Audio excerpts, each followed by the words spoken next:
عليكم ورحمة الله وبركاته. عاملين ايه؟ صباح الفل وصباح الهنا على يومكم. يلا بينا بقى النهاردة نصبح على بعض ونقول لبعض صباح الفل، واللهم صل وسلم وبارك على رسول الله وعلى حبيبنا وشفيعنا صلى الله عليه وسلم. بسم الله الرحمن الرحيم.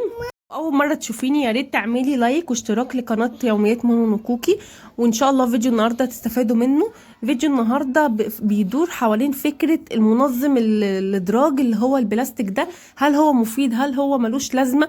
كل ده هنعرفه، وسعره وبنجيبه منين، كل ده هنعرفه من الفيديو النهاردة. بصوا بقى حبايبي، انا دايما بحب اعمل النسكافيه باكو او معلقه من البرطمان وعليها معلقه من السكر، وبضربهم بشويه ميه مغليه او يعني دافيه، واقلبهم بالمضرب ده. بس للاسف المره دي لما جيت اعملهم ما عملش معايا فوم كبير. ان شاء الله ربنا يسهل واشتري اللي هو المضرب النسكافيه اللي هو الكهرباء. تعالوا بقى يلا اوريكم ان فيديو النهارده ان شاء الله تستفادوا منه، وان شاء الله ينول اعجابكم. انا هعمل ايه النهارده؟ بعد ما هشرب كوبايه النسكافيه واظبط بيها المود بتاعي وصحصح كده وافوق دايما، عشان تبداي يومك صح. ابداي بفطار عشان ما تهمديش، وما كمان ايه تبقي كده خلاص بقى، يعني ظبطتي دماغك. بصوا ما عملتش فيهم خالص غير حاجه بسيطه. فكره النهارده هي فكره ممكن تقولوا انها فكره عاديه، بس انا بالنسبه لي بصراحه لا فرقت. طب فرقت في ايه؟ هتشوفوا في فيديو النهارده ان شاء الله. نطلع من المطبخ وندخل على اوضه النوم ونشوفوا دلوقتي هنعمل ايه ان شاء الله كفكره جديده. وكمان لما باجي افتحه، انا عايزه اقول لكم، بصور لكم بعد ما عملت الفيديو ده بكام يوم، عايزه اقول لكم لا فرق معايا جدا، وحسيت كده لا الدرج حلو جدا ومرتب كده ومنظم. يلا بينا نصب بس اللبن اللي انا سخنته، ونطلع بعد ما اشرب الكوبايه ديت واوريكم انا عملت ايه النهارده. عايزه اقول لكم، هو انا سمعت ان النسكافيه 3 في 1 مش حلو، والكوفي ميكس مش حلو، ويمكن اقلهم ضررا اللي هو البلاك. بس بصراحه يعني ما انصحكمش ان احنا ندوم انا وانتم على الحاجات دي. الافيد من كل ده اللي هو مفروض القهوه او البن. جبت بقى كام واحده بيجيفور كده، وعارفين انتوا الشوكولاته النوتيلا اللي بتبقى في البطرمان ده، جبتها وحطيت ما بين البسكوتين عشان يبقى ايه كأنه بيجيفور جاي جاهز كده. هو فعلا بيجيفور جاهز بس سادة. انا رحت مطعمه بالشوكولاته. بص في الاخر عمل ايه؟ عمل من غير فوم اصلا. قلت يا ربي ما جاش حق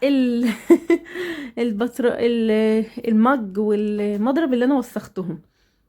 يلا بقى قدر الله ما شاء فعل. انا بقول لكم ان شاء الله هجيب المضرب دوت واحاول احافظ عليه عشان ما يبص مني، لان حاجه زي كده اي جهاز في البيت عندك وفي بيتك لازم تحافظي عليه وتمسحيه وتنضفيه وتشيليه على طول في الدولاب المخصص للادوات المنزليه، او اللي هي الاجهزه المنزليه البسيطه بتاعتك.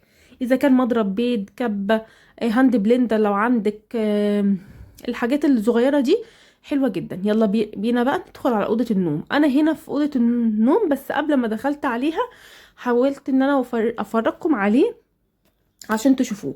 ده منظم الدرج، عباره عن 8 وحدات من المكعب. انا كنت جايباه من فتره طويله جدا جدا جدا ما استعملتوش، ب27 جنيه. انا بشوف سعره دلوقتي في جروبات كتيره جدا على الفيسبوك تقريبا سعره من 30 ل 50 جنيه. في منه البينك وفي منه اللبني. انا ما لقيتش غير اللبن الموجود، كل الموجود موجود لبني. بص لونه ده، لونه البلاستيك بتاعه بلاستيك حلو، مش وحش، اللي هو الناعم مش اللي هو الرديء. عجبني في كده. وفيه 8 وحدات عمود من ده، بيديكي شكل خلية النحل. خلية النحل طيب بيبقى عبارة عن ايه؟ كليبس. يعني ايه؟ تلبسيهم في قلب بعض اللي هما الكليبسات، عشان تكوني من كل 2 خلية، وبتحطيهم يا اما بالعرض يا اما بالطول في الدرج على حسب الدرج بتاعك. بس انا لاحظت يا جماعة ملحوظة حبيت برضك افيدكم بيها. الدرج بتاعكم لازم يكون سوره عالي، لان انا عندي درج السراحة ما دخلش فيه اصلا، دخل في درج العسكري او الشفونيرة. الدرج دوت سوره عالي وغويط سنة، فبسم الله ما شاء الله يعني قضى ووفى وكفى. بصوا الشكل، بصوا كمان السول لسه باقي فيه. عارفين كمان ان الدرج دوت انا بحط فيه الشرابات، كانت بصراحة عشان ادور على شراب او اطلع شراب معين، كان بيطلع عيني وكنت بطلع تقريبا الدرج كله وبحطه في الارض زي كده. دلوقتي بقى بسطته لنفسي، حطيت في كل واحده ممكن تحطي لو شرابات صغيره تحطي 2، لو شرابات كبيره اللي هي الصوف الشتوي بيحط واحد بس فيه. انا هنا بوريكم الفكره، تجيبيه يمين تجيبيه شمال، سهل ان انت بتتحركي بيه. بصوا ازاي اهو، انا بوريكم هحطهم واشيلهم تاني واوريكم ان هو بياخد ايه كميه حلوه. طيب احنا قلنا ان دوت بيعمل خليه نحل معاكي، يا اما بالعرض يا اما بالطول. خلاص، وفيديو النهارده بكده يكون خلص، اتمنى ان هو يكون نال اعجابكم وتكونوا استفدتوا منه.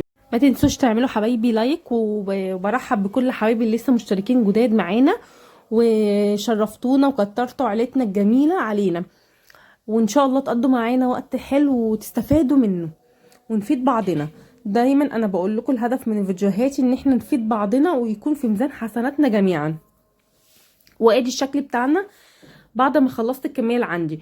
الحلو فيه مش بس ان هو بينظمهولك من ناحيه الترتيب، لا كمان بيوريكي الوان اللي انت محتاجاها.